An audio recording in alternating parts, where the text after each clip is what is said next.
Aloysius ಸಮೂಹ ಸಂಸ್ಥೆಗಳ ಅಧೀನದಲ್ಲಿ ಕೋಟೆಕಾರಿನ ಬೀರಿಯಲ್ಲಿ ಕಾರ್ಯಾಚರಿಸ್ತಾ ಇರುವಂತಹ ಸೈಂಟ್ ಅಲೋಶಿಯಸ್ನ ಮ್ಯಾನೇಜ್ಮೆಂಟ್ ಮತ್ತು ತಂತ್ರಜ್ಞಾನ ಕಾಲೇಜಿನ MBA ವಿಭಾಗದ ವತಿಯಿಂದ ಸಂಜೀವಿನಿ 2020 ರಕ್ತದಾನ ಶಿಬಿರ ಕಾಲೇಜಿನ ವಠಾರದಲ್ಲಿ ನಡೆಯಿತು.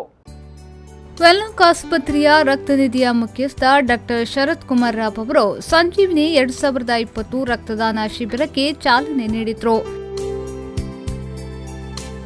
ನಂತರ ಮಾತನಾಡಿದ ಅವರು, ಇತ್ತೀಚಿನ ದಿನಗಳಲ್ಲಿ ರಕ್ತದಾನದ ಬಗ್ಗೆ ಜಾಗೃತಗೊಂಡು ರಕ್ತದಾನಿಗಳ ಸಂಖ್ಯೆ ಹೆಚ್ಚುತ್ತಿದೆ. ಈ ಪ್ರದೇಶದಲ್ಲಿ 7 ಆಸ್ಪತ್ರೆಗಳು ಇರುವುದರಿಂದ ರೋಗಿಗಳ ಸಂಖ್ಯೆ ಹೆಚ್ಚಿರುವುದರಿಂದ ರಕ್ತದಾನಿಗಳ ಸಂಖ್ಯೆ ಕಮ್ಮಿಯಾಗಿದೆ. ವಿದ್ಯಾರ್ಥಿಗಳು ಜಾಗೃತಗೊಂಡು ಪ್ರತಿ 3 ತಿಂಗಳಿಗೊಮ್ಮೆ ರಕ್ತದಾನ ಮಾಡಿ ಆರೋಗ್ಯವಂತರಾಗಿ ಎಂದು ಹೇಳಿದರು. Because when we donate 350 ml, we are getting new fresh cells. These cells will start, new cells will have more potent immunity power. So body immunity will increase. Men can donate once in 3 months as per Indian standard of health. And lady can donate once in 4 months. So once in a lifetime, from 18 years till 65 years we can donate blood. We examine all your health condition.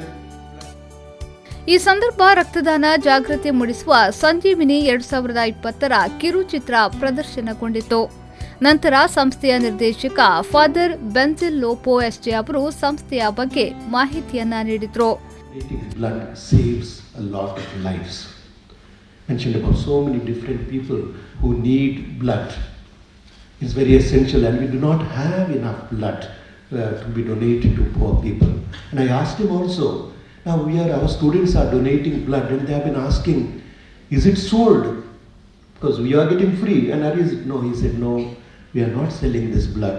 At Venlock Hospital, this blood is given to poor people. So be assured, therefore, whatever you give, it is going to save life and it is going to support poor people. Therefore, that is very important. You cannot manufacture blood.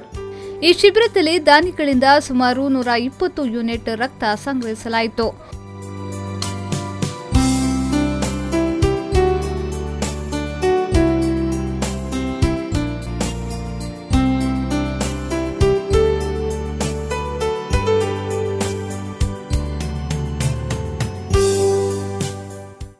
ಸಂಜೀವಿನಿ 2020 ರಕ್ತದಾನದ ಕುರಿತಾಗಿ ಜಾಗೃತಿಯ ಪ್ರಚಾರ ಕಾರ್ಯ Thokkottu bus ನಿಲ್ದಾಣ ಮುಂತಾದ ಕಡೆಗಳಲ್ಲಿ ನಡೆಯಿತು.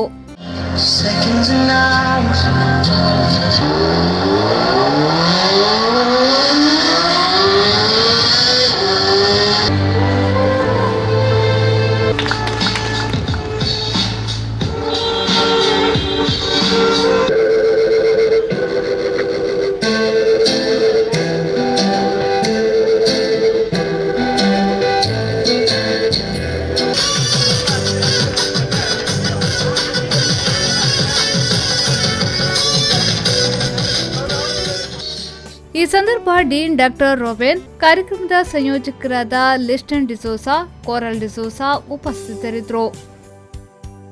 Arif ಕಲ್ಕಟ, V4 News 24/7 Ullal.